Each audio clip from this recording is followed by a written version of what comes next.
It is 8:36 in the Big 550 KTRS. David Stokes is with us, policy analyst from the Show Me Institute. Good morning, David Stokes. Good morning, Mr. Millhaven.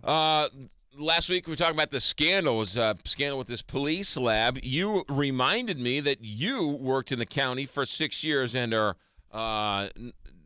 you came across a couple scandals yourself while you were working in the county. Yeah, I'd say one of them found me when I'd only been there for about a month. What happened? That was the I think still well remembered taxi cab bribery scandal of 2001, 2002, when the council was debating reinstituting strict taxi cab licensing, which would of course benefit the current taxi cab operators. So, in an attempt to encourage that, one of the taxi cab operators scheduled a meeting with Councilman John Campisi, and they had a nice meeting, a nice talk, and as he left, the taxi cab operator left a bag on Councilman Campisi's desk. Yeah. And Councilman Campisi was suspicious of it, so his normal aide was off that day. So he came to get me, brings me into the office and said, open that bag, Dave. You were Campisi's bag man? I was the good type of bag man. So what happened? Well, I sort of got the idea of what he was concerned about, opened the bag, and sure enough, there was a substantial amount of money in there. It freaked me out, no doubt about that. I'd only been there for about a month. What'd you do? Well, Councilman Campisi and I took a few deep, big breaths, and then they were like, what the heck just happened here? And then he called the chief of police, Ron Patel. Right, okay, and then you got out of your hands and... Well, then we were debriefed for the whole rest of the day, taken to the part of the county police intelligence section, right, where, as the chief said, even he didn't know how to get into this room. Right. So we were in there, and we were debriefed by sort of the county's chief intelligence officers for their police department. Was it a brown bag? Was it a duffel bag? It was a brown bag. It was like a lunch bag. Really? It was old school. It was old school. It's like he'd made his third grader his lunch that morning and said, I'll grab the next bag for my bribery How much cash was in there? I don't recall the exact number. I want to say about $500 or $600. Okay. Was it in hundreds? Was no, it in 20s? I think again, out of recollection, it was in probably more about 20s, if I recall here. Was it like ketchup stained, or were they crisp? And it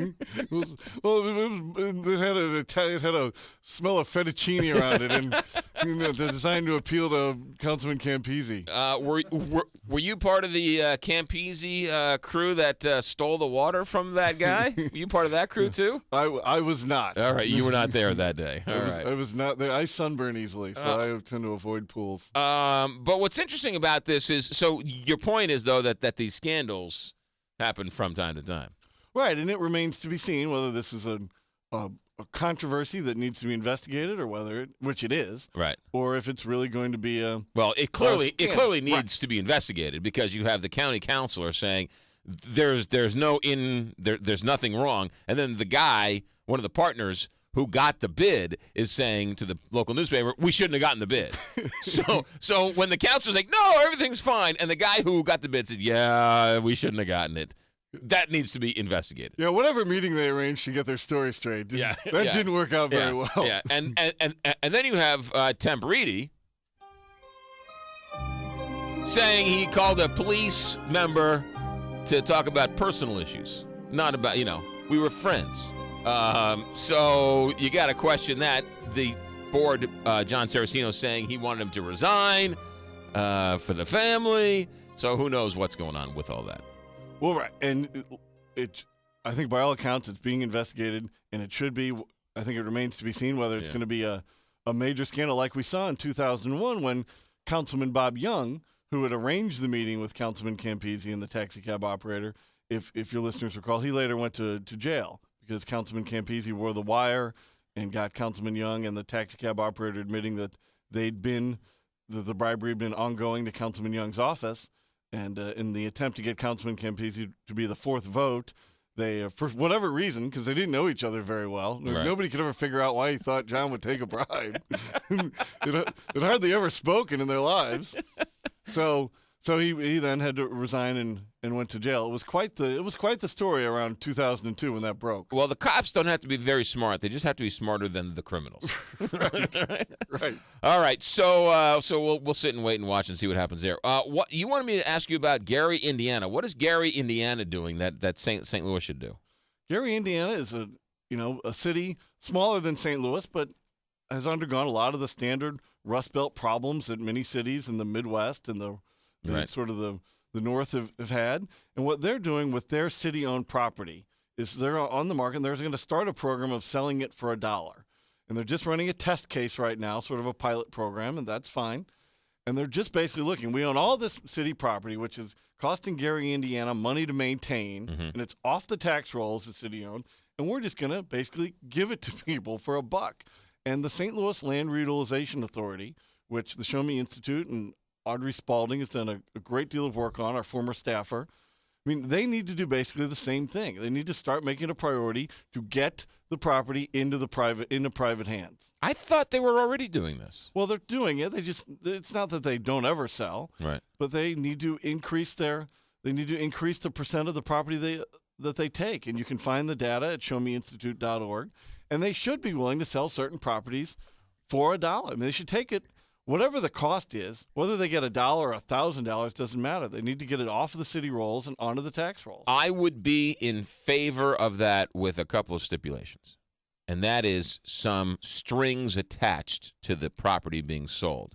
You must do something with it in 3 months, 6 months, or it reverts back to the city, because there are a whole lot of slumlords out there who are owning these properties that are just sitting on them, waiting for everybody else, and ruin the rest of the neighborhood. Well, I would say right now that the LRA is sort of doing the same thing in the quest of – they just gave a lot of these properties to Paul McKee a few months ago. Right. And maybe that will work out in the long run. Maybe it won't, maybe it will. But they'd been sitting on these properties for years and years under the hope that something big would eventually happen. And for the 1,000 or so properties they just gave to Mr. McKee, it may work out. But they're still holding – hundreds of other properties elsewhere in the idea of something big happening. And in the meantime, they're hurting the neighborhood. Now that's interesting in that we're waiting for a big development. Well, so we'll sit and wait for year after year after year while these 6 or 7 parcels that are together. So it's a burned out block, and the people living around that burned out block now have to live next to this burned out block waiting for something to fall out of the sky, when instead you could have had 2 or 3 developers buy this, fix up the houses, or tear it down and create a 6-parcel lot of something. It's an interesting argument, but I was held hostage by a slumlord, and it's the worst. People were offering him ridiculous amounts of money for this lot, and he just sat on it. Finally, the house literally fell down. In that case, though, I would presume that he is at least paying the taxes on the land and on the property. And look, I've heard you discussing this incident before, and he should have been held to tighter standards on the code there. Right. So I'm not defending that at all. But at least he's paying taxes on it. At least taxpayers aren't paying to upkeep the property and mow it a few times a year. Hell, maybe they should have been. Right. But look, a lot of the rejections the LRA is giving are just people who might be neighbors of that property who want to buy it to expand their yard. Right. They're invested in their community, and the LRA should follow what Gary's doing and doing everything it can to get it back into private ownership. Gary, Indiana is probably one of the poorest communities in the country, right? Oh yeah, I mean it's got trouble, but they've got a new mayor there and some new people in office who are I think willing to take some of the radical steps necessary. Yeah, I want to say it's more like East St. Louis than it is like St. Louis, I would say. I mean, in terms of its infrastructure, it used to be a thriving community at one point. And I had a dear friend of mine from college who played baseball in Gary, Indiana. And his baseball team was so broke, they had 3 baseballs. And he kept hitting the ball over the fence so they wouldn't let him take batting practice anymore. Because he kept losing the balls. Like, was this in game 2? Like, hit a foul ball into the. Sorry, you don't get to keep it here. You have to give the ball back. It was batting practice, and they had like 3 batting practice balls. and he kept hitting the balls over the fence, and so they're like, okay, Sean, you can't, no more batting practice for you because you keep losing the balls. You need to work on your bunting today. I mean, that's how broke they were. That's how broke their school was, that they didn't have baseballs. They wouldn't let the guy take batting practice because they didn't have enough baseballs. Nicest man in the world. He now runs a meat packing plant in Omaha. That I would do anything for that guy. The nicest man in the world. So I've always had a soft spot for Gary, Indiana, because of Sean. Well, there was an interesting article in the New York Times on this program a week or so ago, and I'd encourage your listeners to check that out. All right. How can we get a hold of you? You can find a lot of writings on the LRA, the Land Reutilization Authority in St. Louis, at showmeinstitute.org. And so you're suggesting, just to sort of wrap up, if you're going to bribe somebody, don't put it in a brown paper bag. Don't put it in a brown paper bag, and at least know the person you're suggesting should be bribed.